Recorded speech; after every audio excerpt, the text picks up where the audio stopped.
গেল 5ই আগস্ট গণঅভ্যুত্থানের পর গত 20 নভেম্বর পুলিশ প্রধান হিসেবে দায়িত্ব পান বাহারুল আলম।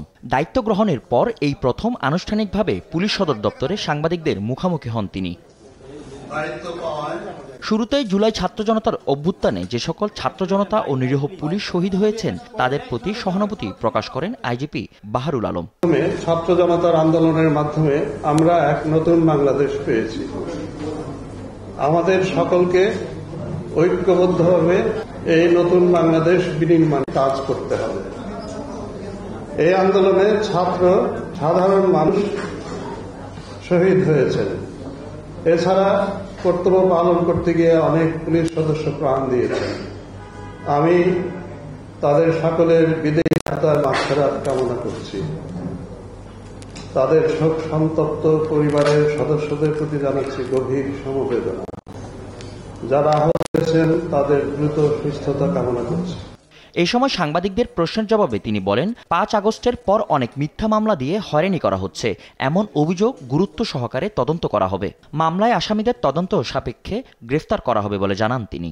যেহেতু এটা একটা স্পষ্ট এবং এতগুলো মানুষ মারা গেছে, 1000 লোক এই কয়েকদিনে, বাংলাদেশের ইতিহাসে কেন অন্য কোথাও এই সাবকন্টিনেন্টের ইতিহাসেও তো এরকম নাই। আমরা এগুলো আন্তরিকতার মাধ্যমেই চেষ্টা করছি। এখন আপনাদের সাহায্য এবং সহযোগিতা চাই। আপনারা জানেন যে এরকম একটা চেঞ্জ ওভারের পরে আমাদের সক্ষমতার মধ্যেও কিছুটা ব্যতিক্রম ঘটেছে। মানে সব সঠিক লোক সঠিক জায়গায় দিয়ে আমরা এখনো সারতে পারিনি। আমরা আমাদের ভিতরে পুনর্গঠনের এবং পুনঃসজ্জিতকরণের কাজটা কিন্তু এখনো চলছে। শুরুতে কিন্তু আমরা বেশ কিছু ট্রান্সফার পোস্টিং বদলি করতে হয়েছে বিভিন্ন কারণে।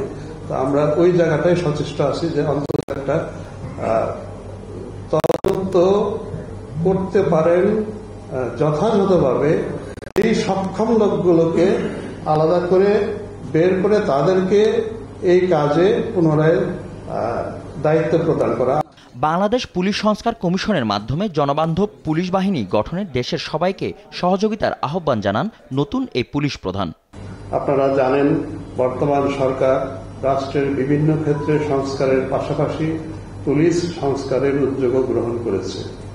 পুলিশ সংস্কার কমিশনের প্রণীতব্য সুপারিশ বাস্তবায়নের ফলে আমাদের এই প্রতিষ্ঠান সত্যিকার অর্থে জনবান্ধব হয়ে উঠবে বলে আমার বিশ্বাস। জাতীয় নিরাপত্তা ইস্যুতে পুলিশ কাজ করছে জানিয়ে আইনশৃঙ্খলা বাহিনীর হাতে যেন কেউ হয়রানি না হয় সেই বিষয়ে প্রতিশ্রুতি দেন তিনি। ফজলে আদিত্য, দেশ টিভি, ঢাকা।